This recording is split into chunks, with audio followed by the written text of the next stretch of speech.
January 2021, Dover. Customs controls on the border between the UK and the EU, for the first time in 28 years. Although a last-minute trade deal has avoided total chaos, this is a hard Brexit.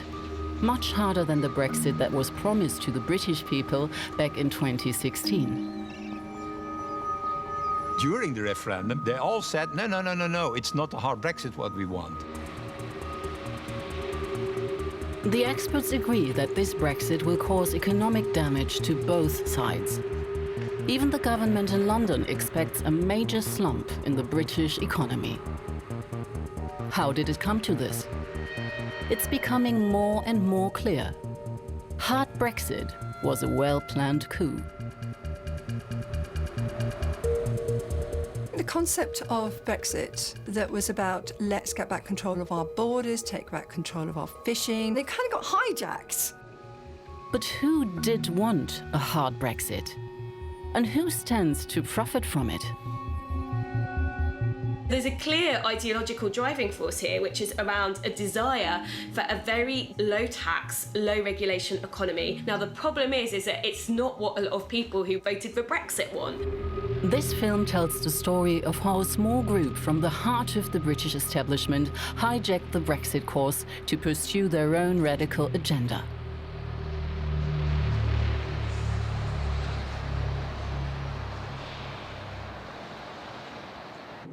We start our journey in Glasgow. The investigative journalist Peter Gagan has spent years looking into how money influences British politics, with a particular focus on Brexit.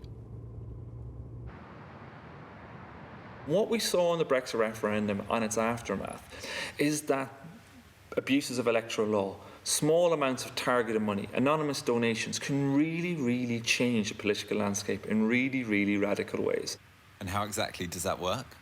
So Britain is really like America when it comes to politics and money. But there's a big difference. In America, it costs millions and millions and millions of dollars to influence politics. In Britain, it costs only a fraction of that. A few £1,000s here, a few tens of £1,000s here, have a far bigger impact than I think many people will be able to imagine. Back in 2016, the leading figures of the Brexit campaign, Boris Johnson and Nigel Farage, won the referendum with big promises for ordinary people. If we vote leave on June the 23rd, we can take back control of 300 More money for the NHS. And spend on our national health service. Less immigration. And more fish. The fish stocks are in our territorial waters, and if we vote for Brexit, we'll save this industry. But despite the populist slogans, investigative research has since shown that the Leave campaigns were financed by over £18.3 million from rich donors. The UK has voted to leave the European Union. The result of the referendum was tight. 52% voted for a break with the EU. The sun has risen on an independent, united kingdom. And just look at it, even the weather's improved. But for many of the rich supporters of Brexit, the vote was not the end of their campaign, but the beginning. They began a bitter fight to shape Britain's exit from the EU according to their own agenda. They needed working class votes. They needed people who were angry at the system to win a referendum. But to construct a vision of post-Brexit Britain, they didn't need that anymore. Shortly after the referendum, optimism reigns. The new Prime Minister, Theresa May, is confident that her government can deliver on the will of the people. Brexit means Brexit, and we're going to make a success of it. For a long time, this slogan remains empty of meaning. But soon, it's time to give Brexit a more concrete definition. That, I think, is an important step forward. I'm pleased we're able to do it. A minister from May's cabinet has agreed to reveal to us what happened behind closed doors. David Gork was a member of the government that was tasked with developing a detailed plan for Brexit. I served as one of the 20 or so cabinet ministers that was around the table when we were making decisions as to how we tried to deliver Brexit in the best way possible. There were two incompatible objectives. One was to try to maintain good access to European markets, and then on the other hand, you had this desire to take control of our laws completely unimpeded by the European Union. In summer 2018, May called her cabinet to her countryside residence Chequers for decisive talks. It will be the site of the first showdown of a brutal inner-party battle. I remember a sort of swelteringly hot day. We all arrived there in the morning. For May's then Foreign Minister Boris Johnson, it will be the last cabinet meeting before he turns against his party leader. This was clearly going to be the big meeting. There was a lot of media build-up. There was a lot of talk, will there be rows? Will there be splits? At the meeting, Theresa May presents her cabinet with a compromise solution. The Chequers plan would put an end to unlimited immigration from the EU, delivering on the most popular promise of the Brexit campaign. But she also wants to retain a close trade relationship with Europe, which would mean Britain having to stick to many EU rules, a so-called soft Brexit. Well, in detailed discussions today, the Cabinet has agreed our collective position on the future of our negotiations with the EU, and I look forward to it being received positively. The EU's Brexit coordinator is relieved. 2 years after the referendum, there's finally a concrete proposal on the table. The main message was we, from the British side, want a reasonable agreement, not only on trade, but also on in other fields, cooperation in other fields. There was a very constructive atmosphere in the beginning of these negotiations, and certainly under Theresa May. Yeah. But May's plan triggers a huge rebellion within her own party. For Tory hardliners, having to stick to EU regulations would be a betrayal of the Brexit referendum. In short, we are going to be rules takers. We are going to be a de facto colony. A smooth and orderly exit is what business wants, and I'm sure what citizens want up and down this country. The hardliners accuse May of surrendering to the EU. The House of Commons has never, ever surrendered to anybody, and it won't start now. Within the Conservative Party, you already had this group called the European Research Group, the ERG, that was made up of those who were staunch Brexiteers. They were in many respects a party within a party. They were in no mood to compromise. As far as they were concerned, leaving the European Union meant we set our own laws without exception. And so as things progressed in terms of the negotiations with the European Union, they just said, we don't support this deal. The leader of the ERG is Steve Baker, a radical neoliberal with close ties to the arms industry, who has supported, amongst other things, the deregulation of carcinogenic asbestos. A Brexit which requires a high degree of permanent alignment to the European Union will not go through this House of Commons. It will fail. Another key ERG figure is Jacob Rees-Mogg, a wealthy aristocrat and investment banker. But why are these men pushing for a hard Brexit at any cost?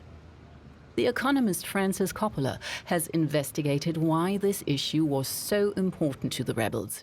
She has looked into the backgrounds and connections behind this group.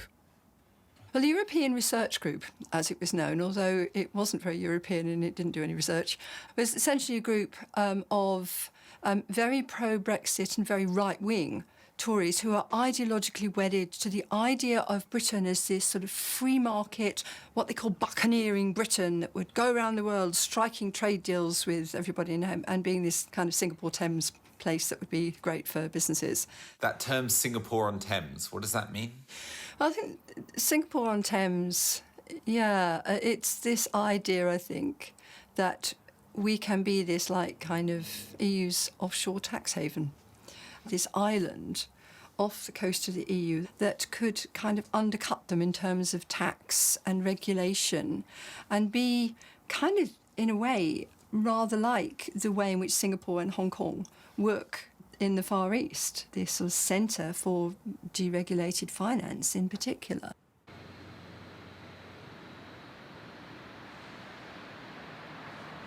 This radicalization of a number of Brexiteers was completely against the position they defended during the referendum. Because during the referendum it was, no, don't be afraid of a Brexit. It will never be a hard Brexit. So the idea of a hard Brexit came afterwards. And then there was the radical wing of the Tory party became always more radical. The best-known face of the radicals is Boris Johnson. At the Conservative Party conference, he makes no secret of his intention to try and take May's job. What will we hear from you today? All too soon you'll hear. This is the moment to chuck checkers. But apart from his personal ambitions, whose interests is he pursuing with his Brexit agenda? We've never seen anybody who's raised as much money in British politics as Boris Johnson. He's had record donations even just as a backbench MP. So it wasn't a surprise to see Boris Johnson talking about deregulation, to find Boris Johnson taking up the kind of positions that all these people wanted to see. It makes me utterly furious that a UK government could even contemplate such an arrangement. Research reveals that Johnson receives large donations from businessmen who want a relaxation of laws after a hard Brexit. One of his most important donors is the British construction equipment manufacturer JCB. This great company would have to accept whatever whimsical specifications Brussels comes up with. Does that seem like a good deal to you? I don't think so. JCB's owner, Lord Bamford, is a billionaire and a member of the British House of Lords. My lords, I'm a businessman, and British businesses are certainly up to the task of making Britain a global leader in the free trade. He hopes for a better business environment after Brexit. Meanwhile, his shares in JCB sit in a tax haven in the Caribbean. When asked, JCB replies that the company and Lord Bamford have never made a secret of their political donations. How does a referendum, won on popular promises, turn into a campaign advocating a radical economic agenda? Guardian political journalist Sonia Soda has followed the rise of the hard Brexit faction. I think there's a very clear ideological driving force here, and that is that if you look historically in the UK, the EU has been a force for sort of driving up welfare standards and workplace standards in the UK. Now, if you're on the right, you look at that and you just think, God, this is dreadful. Like, we don't want workers to have these rights. We don't want these standards to make food safe. We're interested in profit. The political leaders of Brexit are not people of the people, men and women of the people. They've been to these incredibly elite universities, and I don't think that they are arguing for Brexit out of a concern for a lot of the people who voted for Brexit, let's say. I think the concept of Brexit that was about let's get back control of our borders, take back control of our fishing, take back control of our manufacturing, be our state, be our people, which was kind of the original concept of Brexit in many, many people's minds, kind of got hijacked by people who said, yeah, but actually the route to prosperity is to remove all regulation, cut taxes, and let's get out there and trade with everybody, and the EU is stopping us doing that. And it kind of got hijacked.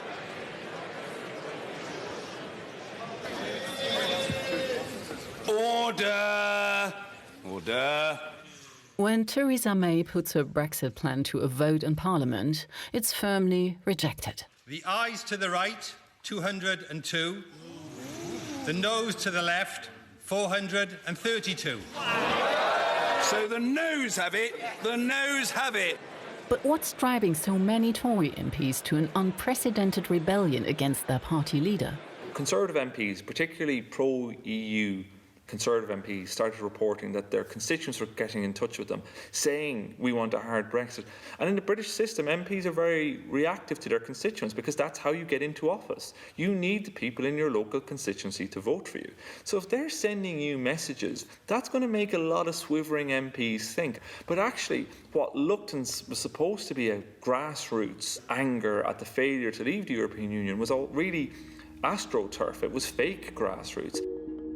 Lots and lots of adverts started appearing on Facebook, targeted particularly at constituents of pro-EU Conservative MPs to send them messages to say, like, support a hard Brexit, flooding Facebook and then in turn flooding MPs' inboxes with this. These were adverts that were paid for by rich donors specifically to try and push the hard Brexit agenda.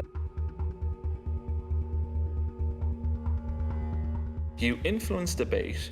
You put out adverts that will shift parliamentarians' views, try and put pressure on them, and you do it in ways that it's anonymously funded. So the only thing that you're seeing is these messages. Investigations reveal that £1 million worth of these adverts are managed by a company called CTF Partners. CTF Partners is a London-based lobby firm that worked on Boris Johnson's earlier campaigns for Mayor of London. The company also runs Facebook campaigns for the Saudi government and for fossil fuel companies. What is their role in the Brexit campaign? CTF Partners did not respond to a request for comment. But the battle for hard Brexit rages not just inside Parliament. On the streets of Britain, it seems, ordinary people are now rising up against May's compromise deal. And our Parliament are traitors.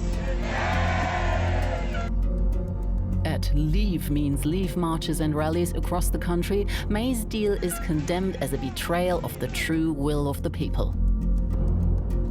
But was this really an uprising of the people? Leave Means Leave is not a grassroots movement, but in reality a lobby firm, with huge budgets for flashy PR and loud rallies. The company is based at a building in Westminster, the former headquarters of the Vote Leave campaign, registered under the name Richard Tice. Tice, a millionaire property investor, was in the background of the Brexit campaign in 2016. And just look at it, even the weather's improved. He is one of the rich businessmen who have huge ambitions for Britain's EU exit. That's why he's battling for a hard Brexit. Are we all enjoying the sunshine, ladies and gentlemen? We know the sun shines on the righteous. Richard Tice was one of those people that during the Brexit referendum was marginal in some respects.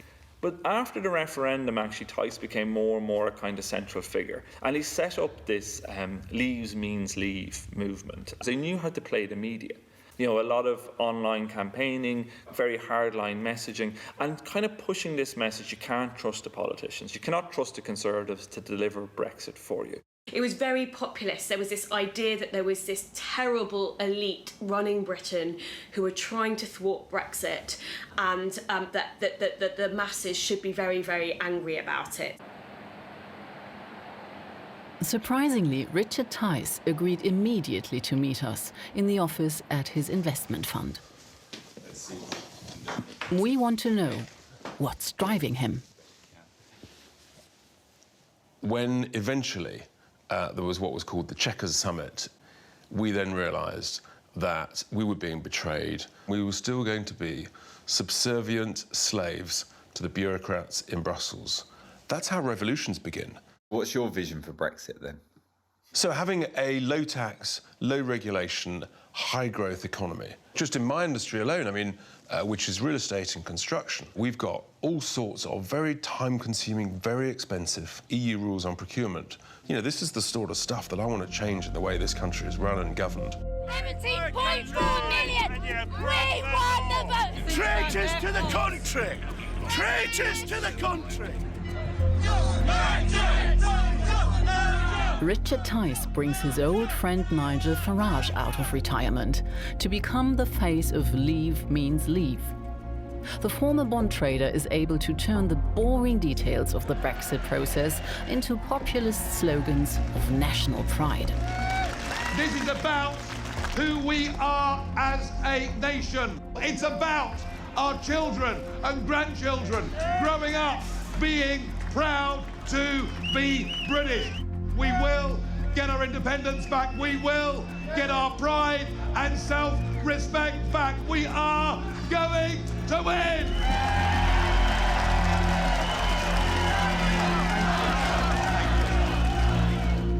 It was a sort of political rock concert. We had colour, we had big backdrops, we had balloons, we had lights, it was great. And people could see that something was happening, but the establishment, elite political class in Westminster, they didn't really wake up and smell the coffee and realise just quite what we were mobilising. The public were becoming increasingly polarised. There was a growing sense by those who were most enthusiastic about leaving the European Union that this was all a plot, if you like, that they had been betrayed, that metropolitan liberal elite were ignoring them, that they weren't getting their way. And it was a very acrimonious time, not just in politics, but I think in the country as a whole. It was pretty poisonous. I've been in Brussels watching a British Prime Minister reducing our nation to a state of humiliation. If they think they can walk all over us, we're going to march back and tell them, no, you can't. We will not give in. When people voted in 2016, though, it was mostly about immigration and the NHS. It wasn't about deregulation. No, I don't accept that at all. Let's be very clear. What was on the ballot paper was leave. And, many of us who were promoting leave, particularly the business community, we knew, the opportunities that would present. And, of course, different people who voted to leave, voted for different reasons. But the key theme of it was taking back control. Do you think you'll get richer because of Brexit? Brexit's not about me. I haven't thought of it in those terms, but I do believe Brexit does present opportunities, and if those opportunities lead to higher growth, then everybody, literally everybody, will be better off because of Brexit. And, that includes all of us. We know that people don't want more deregulation. We've seen it time and again from surveys. They don't want less social spending. They want the opposite. They want higher taxes on the wealthy. A lot of people in general want higher taxes. They want to see more regulation. They want a social net. But the way in which the Brexit referendum's aftermath has played out bears so little kind of resemblance to the popular anger that pushed it in the first place. Order! Under rising pressure, May brings her deal before Parliament for a second time. The noes to the left, 391. And fails again.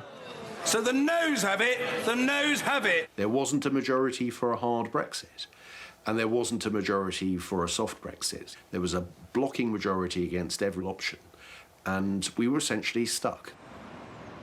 The hard Brexit movement argued that this didn't need to be so complicated.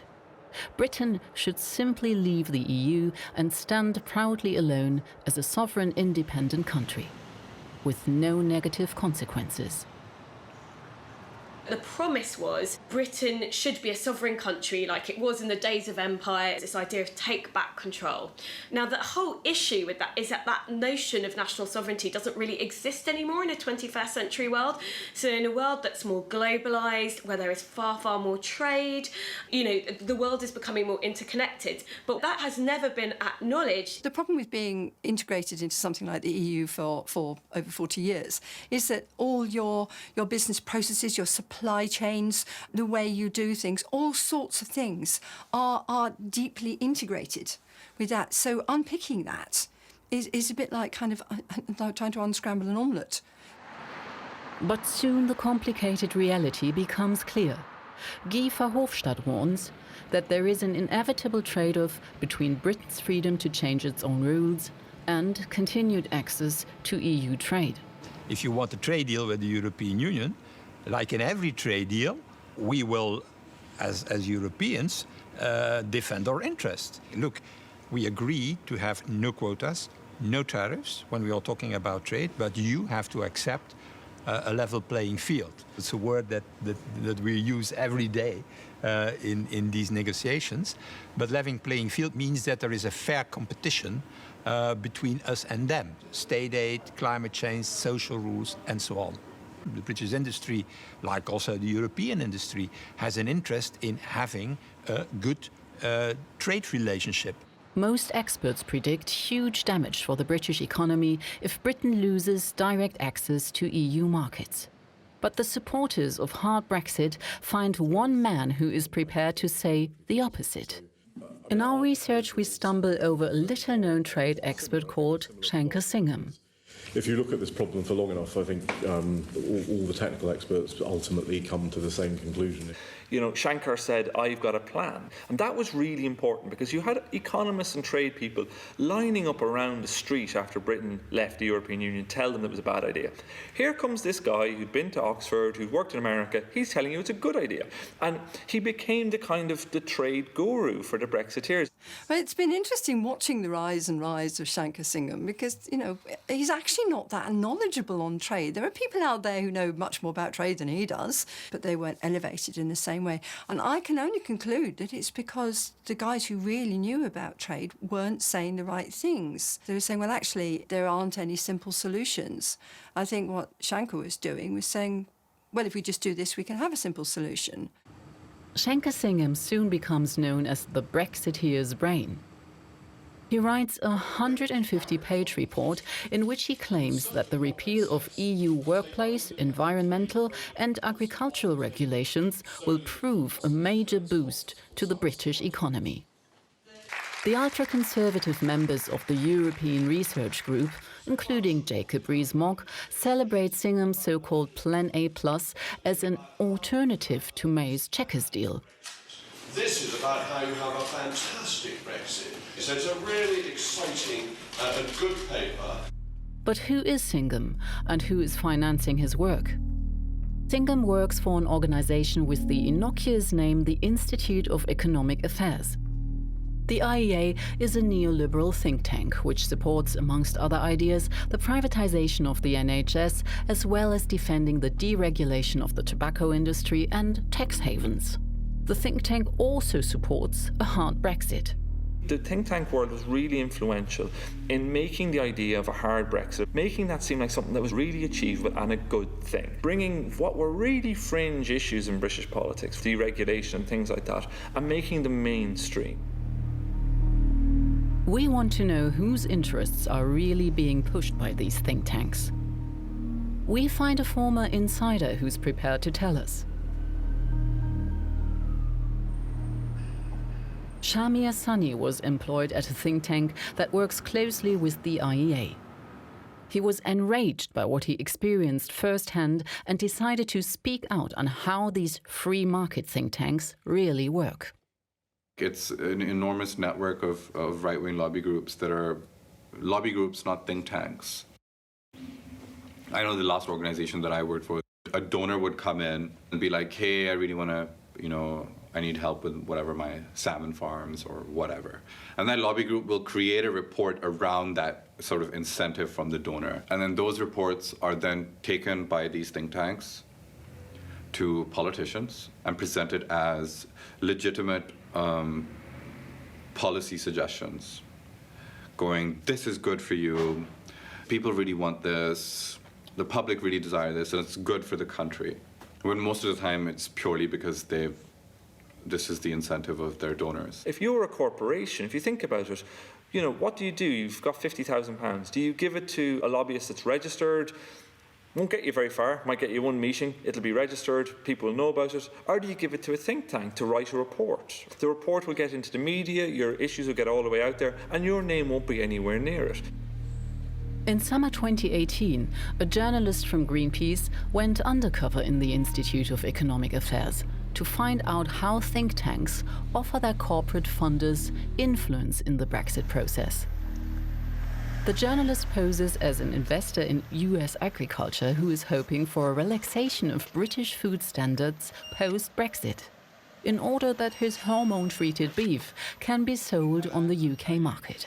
Yes, I would say Shankar Mark.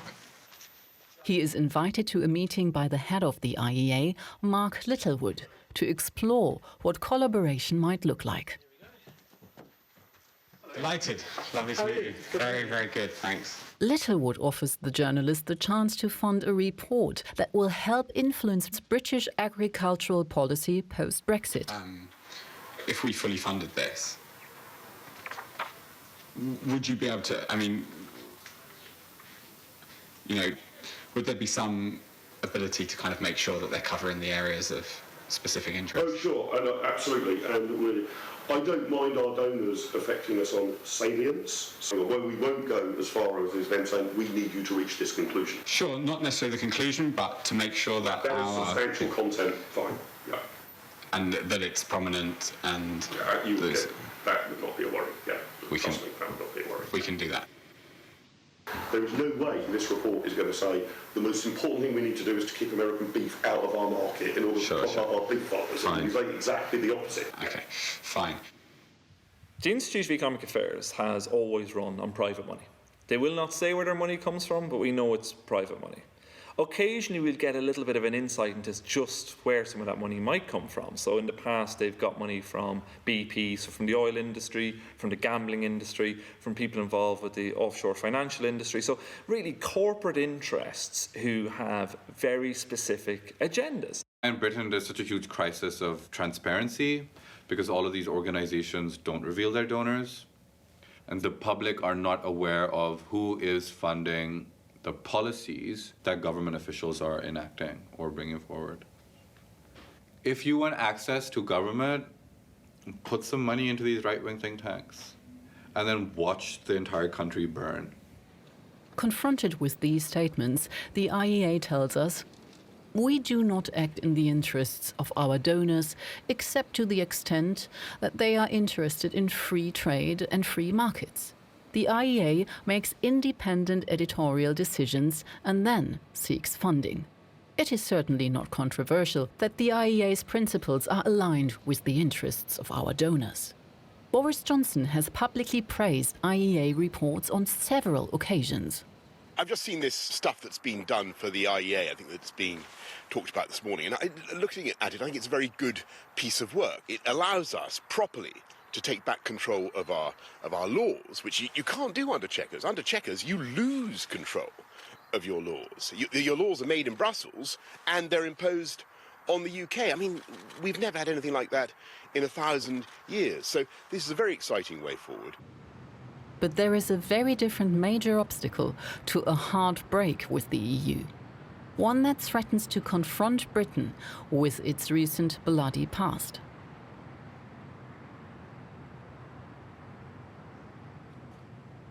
Until 20 years ago, a brutal civil war raged in Northern Ireland between those who wanted to remain part of the United Kingdom and those who wanted to join the Republic of Ireland. On Good Friday in 1998, a peace agreement was signed. It promised open borders without controls between North and South. That makes part of the peace in Northern Ireland, the fact that there is no longer a border. So for us it was very important that this Good Friday agreement, that the peace in Northern Ireland is secured. And to safeguard also this economic space, because that's one economic space today, Ireland and Northern Ireland. But a hard Brexit would threaten the promise of no border. If the UK deviates from EU rules, border controls on trade would be necessary.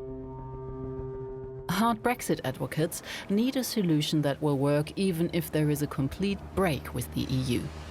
Another job for Shankar Singham, the man who seems to succeed in finding solutions to impossible problems. He is dispatched to Northern Ireland. His trip, we discover, was paid for by Prosperity UK, a private company run by a millionaire hedge fund boss. At the airport, Singham is met by Stephen Kelly, chairman of the Northern Ireland Confederation of Industry. Kelly tells us how this meeting with Singham went.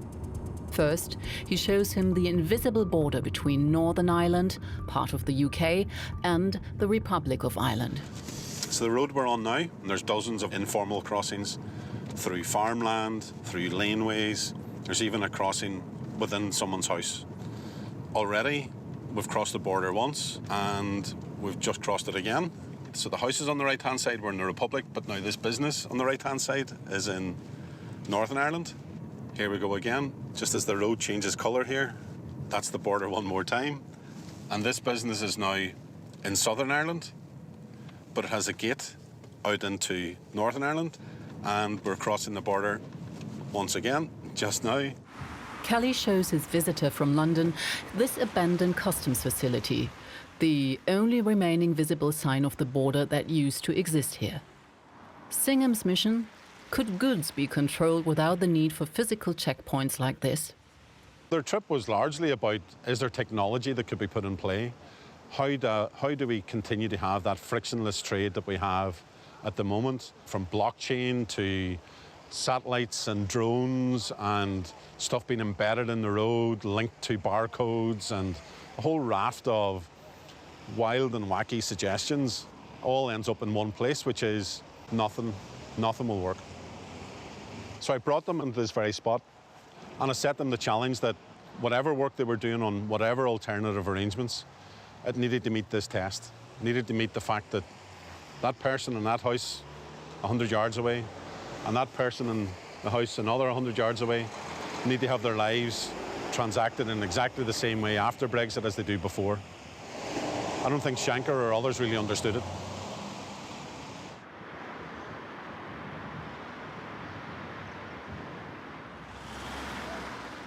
So the concern is, if a border is reintroduced, that partition on this island of Ireland becomes physical and manifest once again. This is a memorial to 13 people who were shot dead by the British Army in Derry on the 31st of January 1972 in an event which has been known internationally as Bloody Sunday. But it's also the place where peace was born as well. This is the thing that's so frustrating to people here, is that people far removed from here think that this is just about lines in the road, spreadsheets around trading widgets and food. But it's not. This is our daily life. We want to live in peace. And because Brexit doesn't have the consent of people here, that really runs the risk of actually reigniting the troubles that we had back 25 years ago.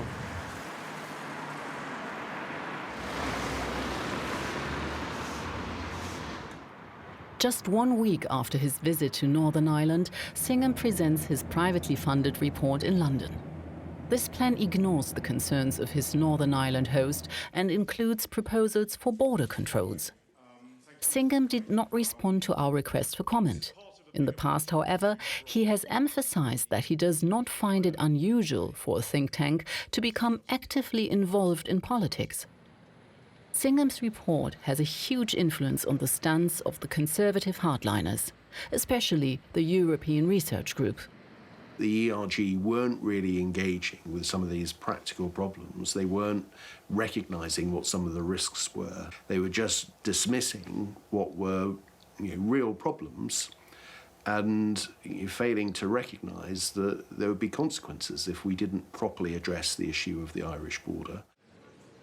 The rebels win. Theresa May's deal is rejected for a third and final time. Order! Order! The ayes to the right, 286. The noes to the left, 344. So the noes have it, the noes have it.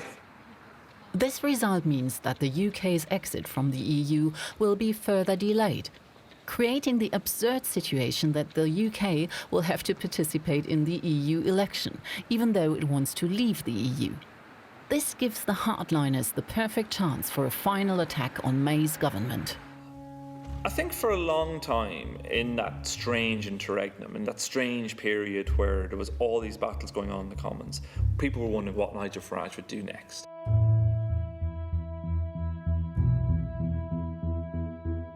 And And we knew that the mood of the country was rapidly coming our way, big time. So it's all about timing, and politics is all about timing.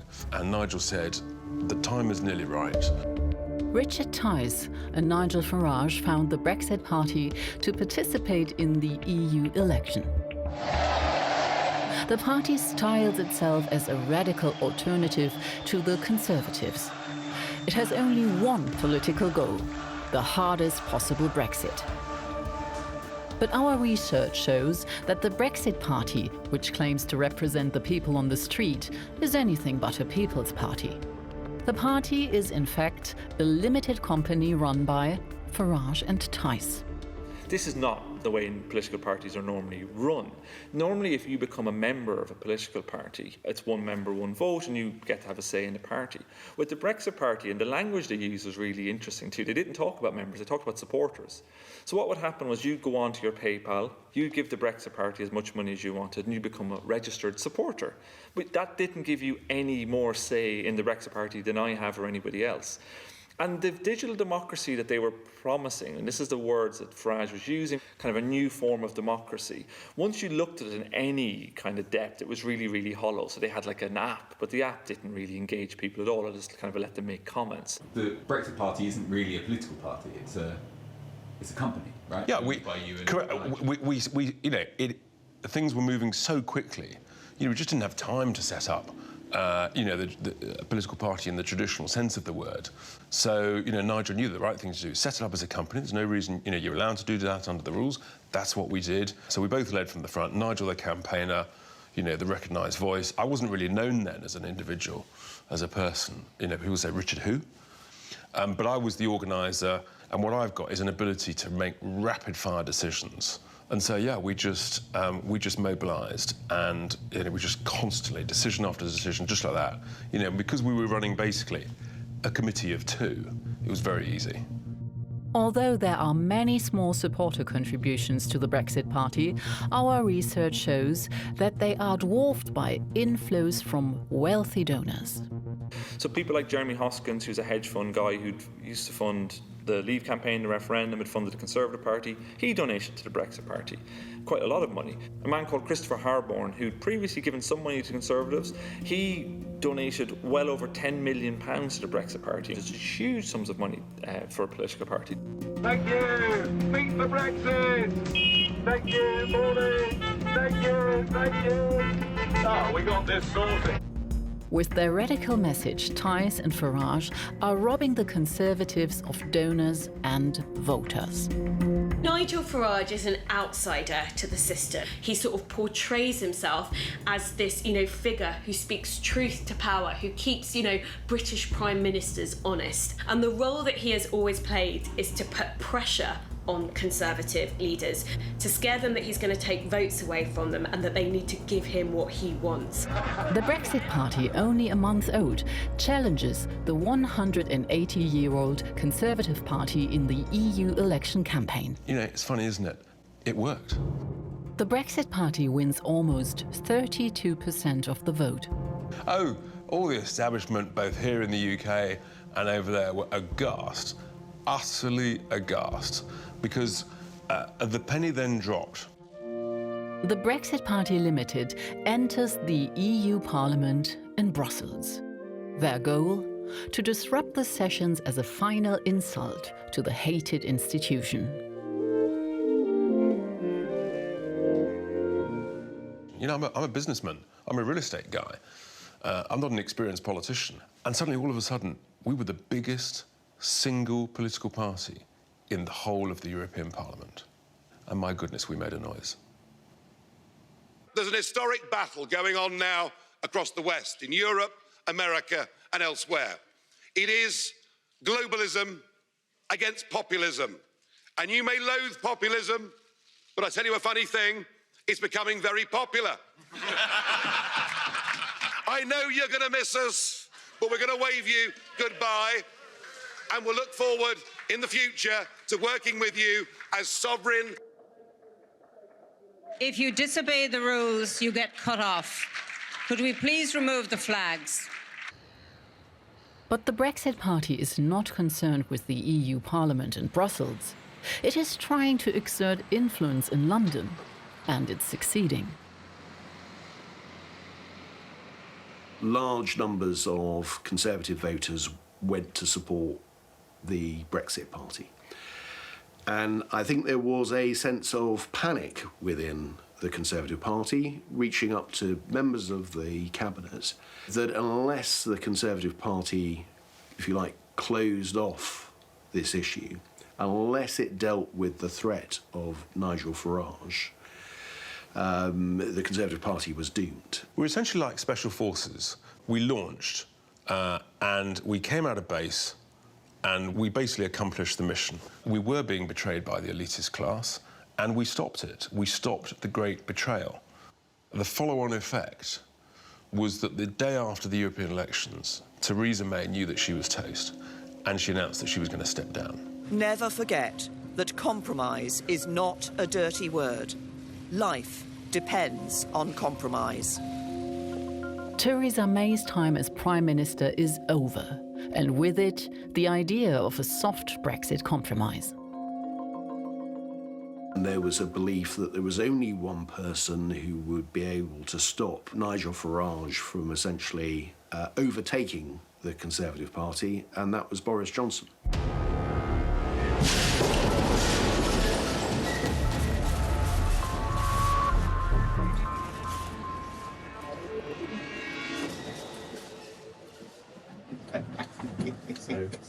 People were so sick after 3 years of this kind of gridlock under May, they just wanted it done. Get Brexit done was a very powerful slogan. In a way, what they were doing was giving power to simplicity. It had been about take back control.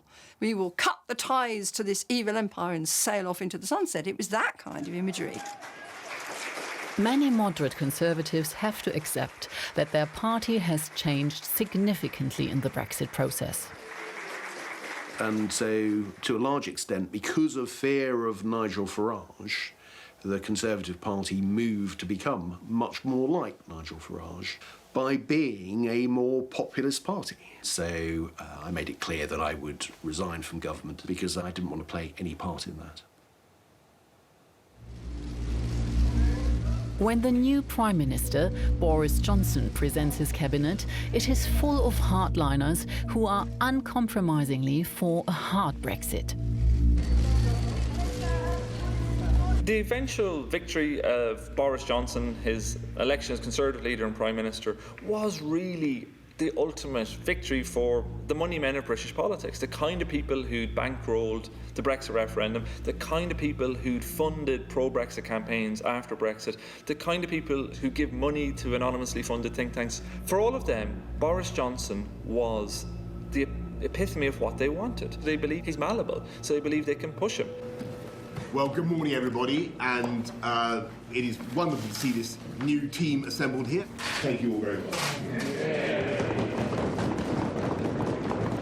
Our research reveals that Johnson again attracts record donations for his candidacy for party leader.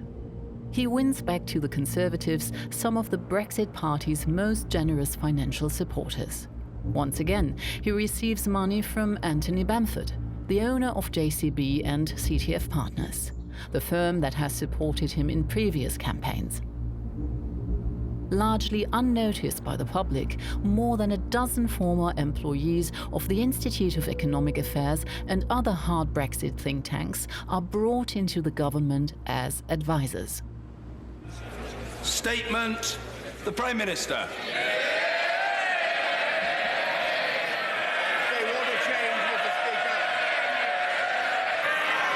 It is time to get Brexit done, and let's take this country forward. On January the 31st, 2020, Britain formally leaves the EU.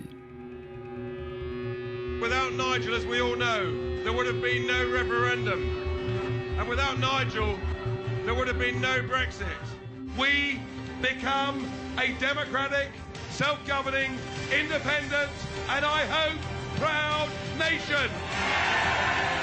5, 4, 3, 2, 1.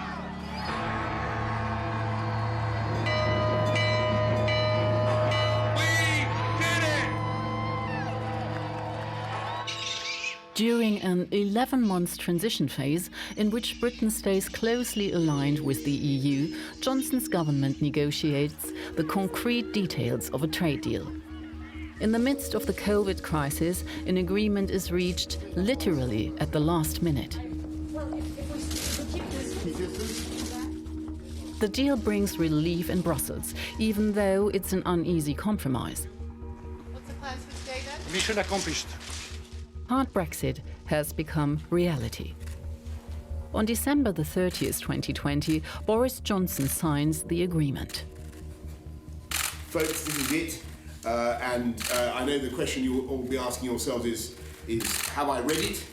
The answer is yes, and it's an excellent deal for this country.